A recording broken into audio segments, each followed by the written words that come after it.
Can people sense when I'm on the high-flying disc, high-flying plane?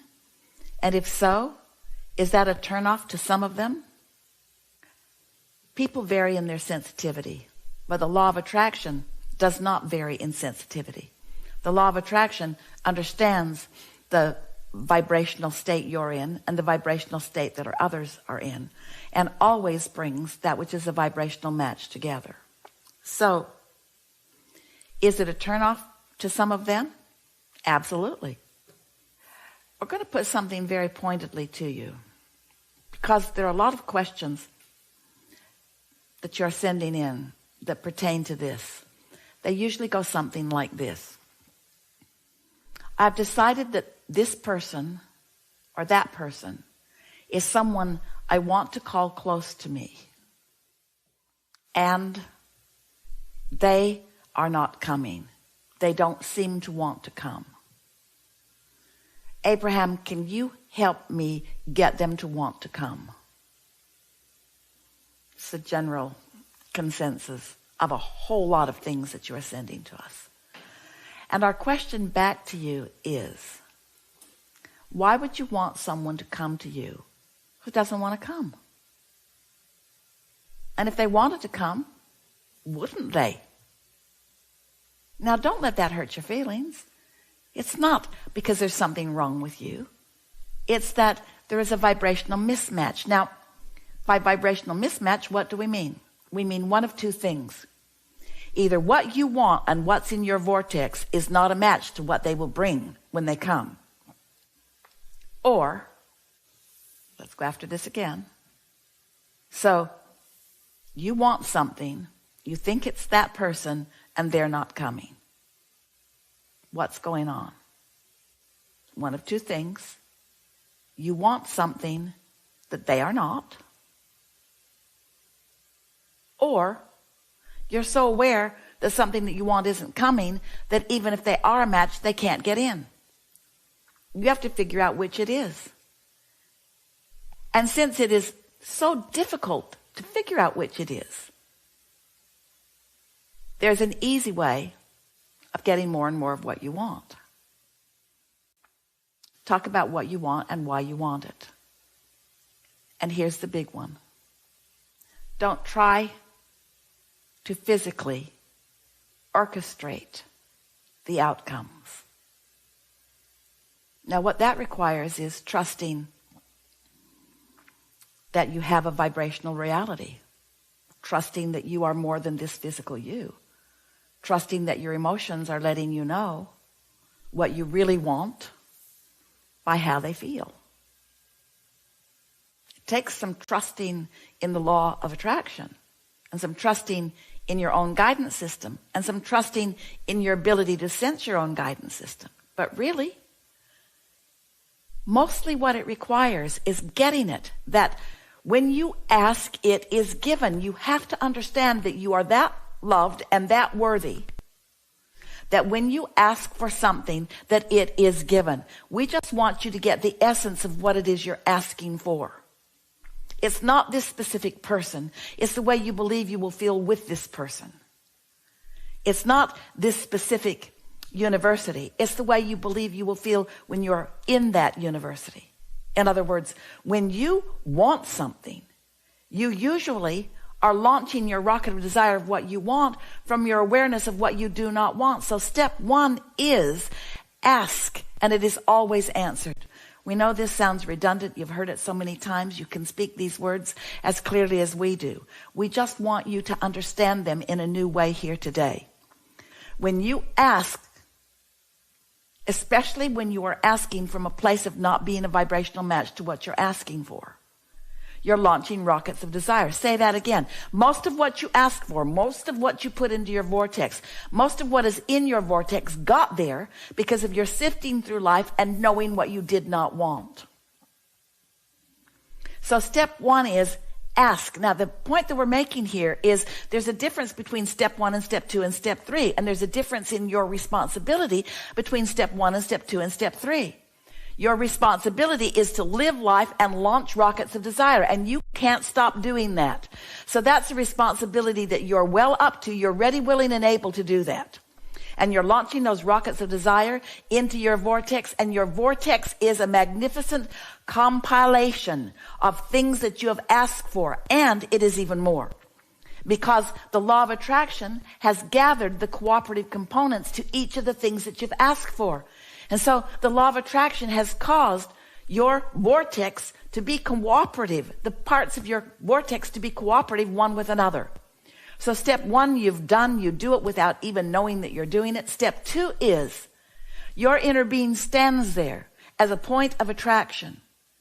And the law of attraction gathers the cooperative components. And so everything that you're asking for is done in terms of its vibrational essence, which is the beginning of all things. Step one, step two. Done, done, done, done, done, done, done, done, done. So what is your work? What is step three? What is the work for you to do? Is it to justify how much you want it? That's not the receptive mode. Is it to explain how hard you've worked and how difficult it is? That's not the receptive mode. Is it to complain to your mother or complain to others or to fight against the system? To justify your worthiness over someone else's? That's resistance. That's not allowing. That's not being in the receptive mode. Your singular work is to get into the receptive mode. So what does getting into the receptive mode feel like? What does it feel like when you are in a state of being where you are allowing yourself to be aware that you are receiving ideas and paths and impulses that are leading you to where you want to be?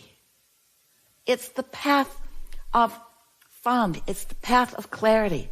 It's the path of love. It's the path of appreciation.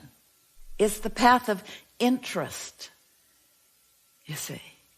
So your work is so much more simple than you let it be, because somehow along your trail of universities and parents and teachers and other physical humans who sought to control you, they've convinced you somehow that you don't get to choose, but they do. Not true. They can't choose for you. And that your work is to satisfy their interest in what you are about. If we can convince you here and now or ever that you can't get this wrong because you were born into a variety of contrast. Variety and contrast are the same thing. You're born into an environment where variety and contrast abound, where you are launching rockets of desire which are immediately vibrationally satisfied. Just like the seed that you plant in the ground has the intelligence and the life force to become what it is meant to be, every desire that you plant in the vortex is exactly the same way. So how do you go about rendezvousing with this rich harvest that is yours? You stop trying so hard, and most of all, you stop trying to please others. You become a cooperative component to your own vortex. You care about the way you feel. You reach for vibrations that are vibrations of allowing. You reach for receptive mode vibrations.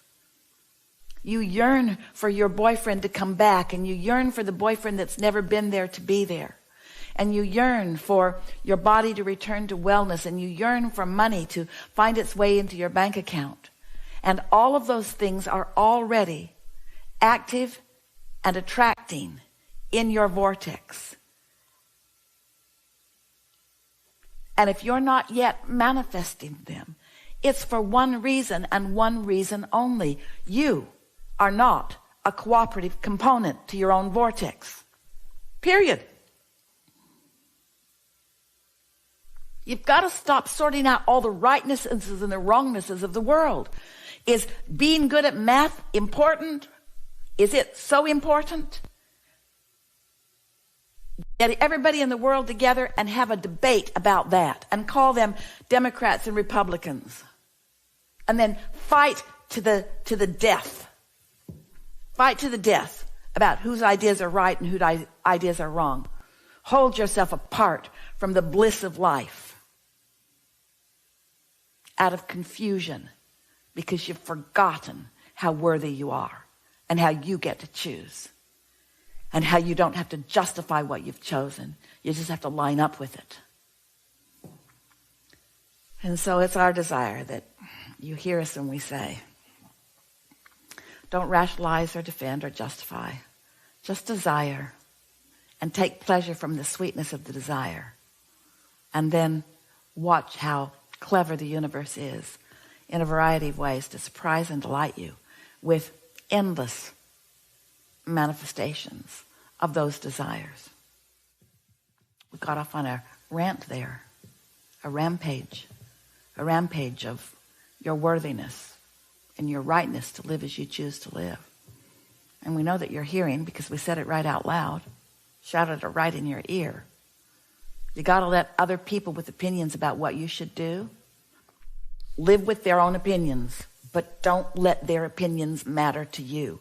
There's only one opinion that is important to you, and that's the opinion of the larger part of you who stands where all things that you want are.